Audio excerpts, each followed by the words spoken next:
বাচ্চার নাম মোহাম্মদ ইয়াসিন, ওর বাবার নাম মোহাম্মদ বশির হোসেন, বাসা সাবদারপুর, মানে সাবদারপুর বাজার, ইউনিয়ন পরিষদের সাথে বাসা, থানা কোটচাঁদপুর, জেলা ঝিনাইদহ। আপনি কি ছেলের কি হন? আমি ছেলেটার খালু হই, ওর বাবার একমাত্র সন্তান। আচ্ছা, বয়স 12 বছর। ছেলেটা কি পড়াশোনা করতো? জি, ক্লাস 7-এ পড়তো। ও হয়েছিল কি 4ই আগস্ট ওর প্রচন্ড পেটে ব্যথা হয়, মানে পেটে ব্যথা করে, তারপর ওকে কোটচাঁদপুর থানা স্বাস্থ্য কমপ্লেক্সে ভর্তি করি। ভর্তি করার পর ওখানে ভর্তি রাখা হয়। রাখার পরে যাই হোক ওই পেটে গ্যাসের প্রবলেম এরকম মনে করে কিছু মেডিসিন দেওয়া হয়, হালকা পাতলা মেডিসিন, একটা স্যালাইন দেওয়া হয়, দেওয়ার পরে রাখা হয়। রাখার পরে রাত্রি ভর্তি ছিল। থাকার পর 5ই আগস্ট সকাল পর্যন্ত অনেক পেন করছিল পেটে। তারপর ডাক্তার বললো যে, ডিউটি ডাক্তার যিনি ছিলেন বললো যে একটু চেক আপ করেন, যেহেতু পেটে প্রচন্ড ব্যথা অনুভব করছে, কান্নাকাটি করতে বাচ্চারা। তারপরে এখানে আপনার রিপোর্টে পাওয়া যায় যে ওর মানে পেটের ভিতরে কোন একটা প্রবলেম হচ্ছে বা নাড়ি বাস্ট হয়ে যেতে পারে, এমন একটা মানে করছিল ওরা। গ্যাস ফর্মই হোক বা যাই হোক, কিন্তু পেটে ইনফেকশন হতে পারে, যাই হোক যে কোনো প্রবলেমের কারণে মানে পেটে নাড়ি ছিদ্র হয়ে গেছে, এরকমই মিন করছিল।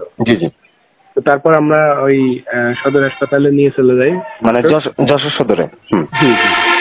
যাওয়ার পরেই মনে করেন যশোরে তো ওই মানে ওখানে পৌঁছানোর পর ওরা ওখান থেকে কিছু আর কি ডাক্তার ছিল না তেমন একটা, কিছু আর কি মানে ডিউটিতে যে ছিল উনি আর কি আপনার কিছু টেস্ট দেয়।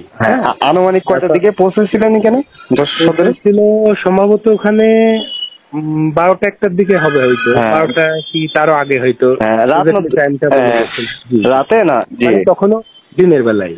দিনে, ওই দিনেই, মানে তখনও কোনো আন্দোলন এই সমস্ত কিছু শুরু হয়, মানে এটা হলো 5ই আগস্ট। জি। তারপর রিপোর্ট করতে ইবনে সিনাই দেওয়া হলো, বুঝছেন, রিপোর্ট গুলো।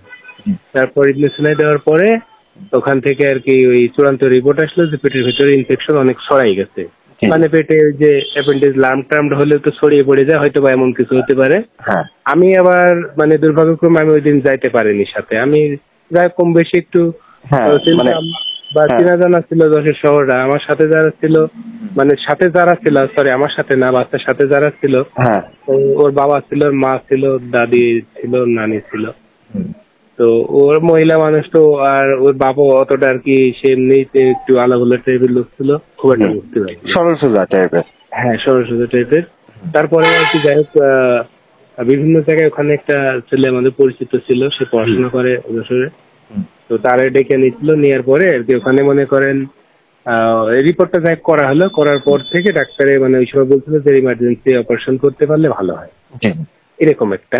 এটা কোনো ডাক্তারে বলেনি, মানে ওই রিপোর্ট তো ডাক্তারের দেখায়নি। তারপরে আর কি ওই রিপোর্ট পাইতে পাইতে মনে করেন এইদিকে যশোরে প্রচন্ড আকারে গেঞ্জাম বেড়ে গেছিল, মানে খুবই মারাত্মক অবস্থা ছিল।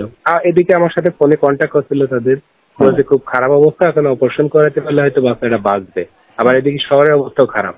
তারপর শহরের অবস্থা অনেক ভয়াবহ ছিল, খুবই খারাপ ছিল। মেন আমার অভিযোগটা এটাই, কোনো ডাক্তার ছিল না, মানে ভালো মানসম্মত ডাক্তার যারা আপনার কেউ ছিল না। যারা যেমন আপনার এই যে আব্দুর রহিম মোড়ল স্যার ছিল, উনারা তো অপারেশন করে, উনি খুব ভালো মানের ডাক্তার। আমি একজন বলছিল আমার, এইরকম মাপের ডাক্তার বা সার্জারি বিশেষজ্ঞ ডাক্তার যারা, তারা কেউ ছিল না। সব মনে হয় মানে যার যার জীবন বাঁচাতে ওই টাইমে তো বোঝেন তো, সবাই তো যার জীবন বাঁচানোর জন্য সবাই সাইডে গেছে। ওইখান থেকে আপনার মানে কোলে মতন করে নিয়ে ইবনে সিনাই যাওয়া হলো। ওখানে বললো যে ডাক্তার নাই, হবে না। তারপরে আপনার কুইন্স, কিংস, স্ক্যানের ওই সাইডে যাইতে পারিনি, ওই অনেক সমস্যা ছিল ওই দিন, মানে খুবই মানে আগুন টাগুন হচ্ছিল। মানে অনেক চেষ্টা করা হয়েছে ভাই। একতা হসপিটাল, ওখানে আব্দুর রহিম স্যার মাঝে মাঝে দেখে, ওখানে ওদের সাথে কথা বলছিল যে কোনো কায়দায় স্যারের নিয়ে আসা যায় কিনা। তো তারাও বললে যে দেখেন কোনো মানে ইয়েই নাই, আর সবগুলোই লক করা ছিল, সব হাসপাতাল গুলো লক করা ছিল। আসলে আমাদের নিয়তিটা খারাপ ভাই। ওই টাইমটা মানে কি বলবো আপনার পুরোটাই হয়েছিল।